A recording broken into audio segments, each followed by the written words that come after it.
It's taken me 40 years to learn what I'm about to share with you.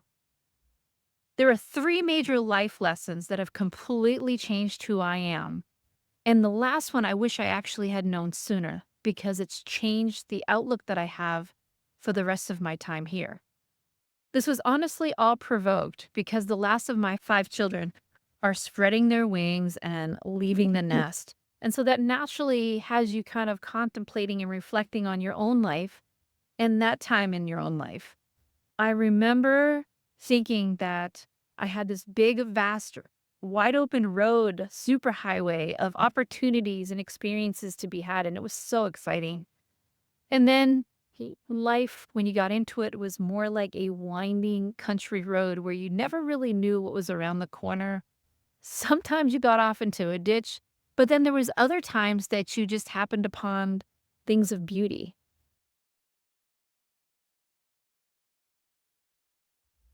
Time is short. Live bravely and keep learning. Like many of us, I had dreams and I was afraid to act on them. Why? It was scary.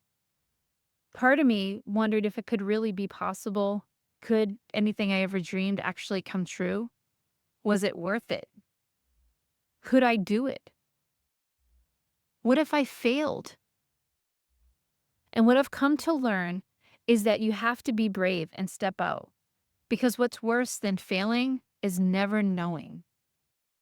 As a Christian, I have learned that if it doesn't violate anything that God has asked of me, then why not? Why don't I step out in faith? Why don't I try?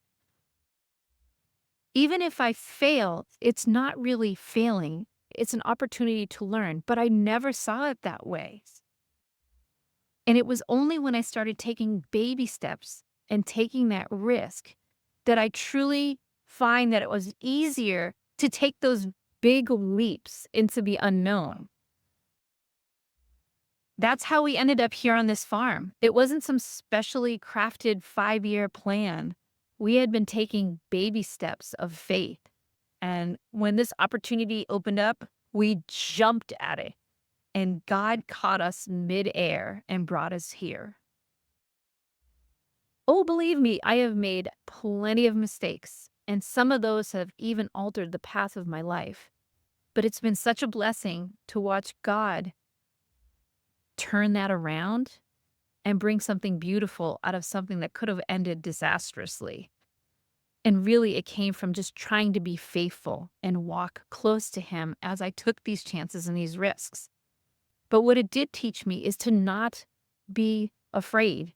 And I wish I had known that sooner in life. There's so many times that I actually did cower in fear. And I think of that scripture that says, perfect love drives out fear. And I wish I had just trusted God enough earlier in life.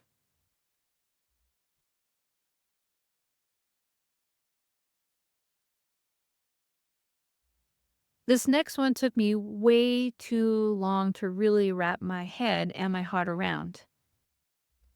People are complicated. Relationships are complicated. But I think assuming the best in people, the majority of people are not trying to hurt you, not deliberately. A lot of people are responding out of hurt and pain from their own past. You've heard that phrase, hurting people hurt people. I find that's absolutely true. For any kind of relationship to be successful, you have to extend the mercy that you want extended to you. But likewise, it's okay to put up boundaries. Boundaries matter. And grace isn't giving away your peace. It's coming to terms and giving forgiveness when you're ready. Not letting bitterness take up space in your heart and in your head. And here's a thought that hopefully will help you because I wish I had thought of it years and years and years ago, was that people don't think about me near as much as I think they think about me. They're too busy starring in their own movie.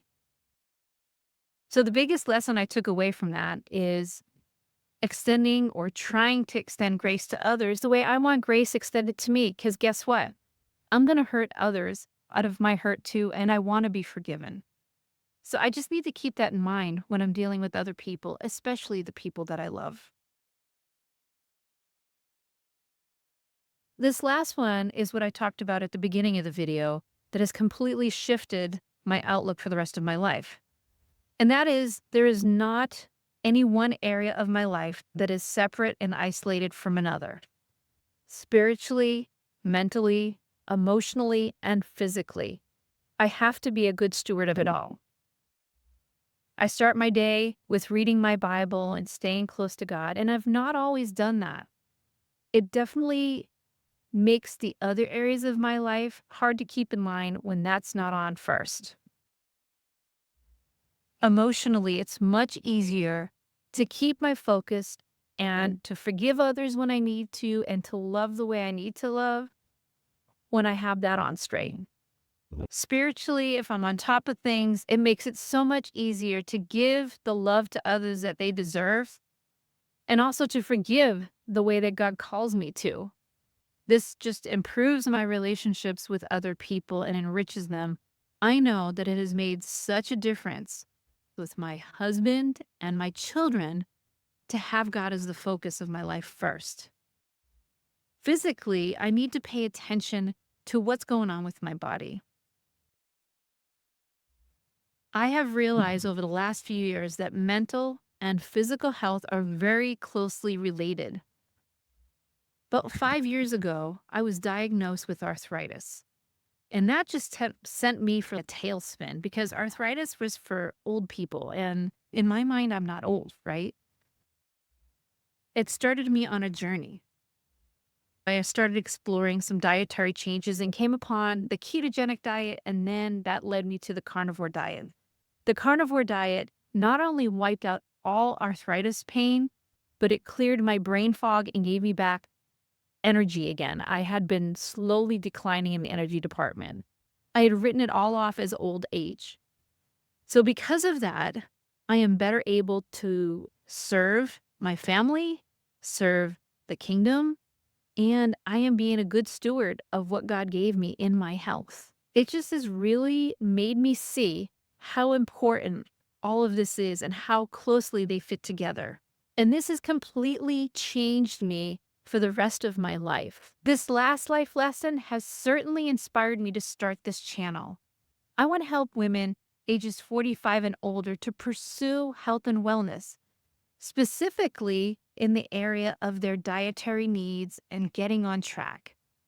If you are one of these women and you're interested in exploring the carnivore diet, I've actually left a link below to the 7-day carnivore starter pack. In this 7-day starter pack, you're going to find a 7-day meal plan, a shopping list, what you should bring into your house and what you should get out of it. It also talks about what to do when you hit plateaus in your weight loss, but it's about so much more than weight loss.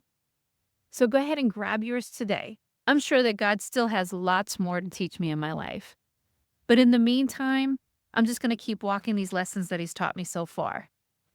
I would love to hear below what's one of your major life lessons that you've learned.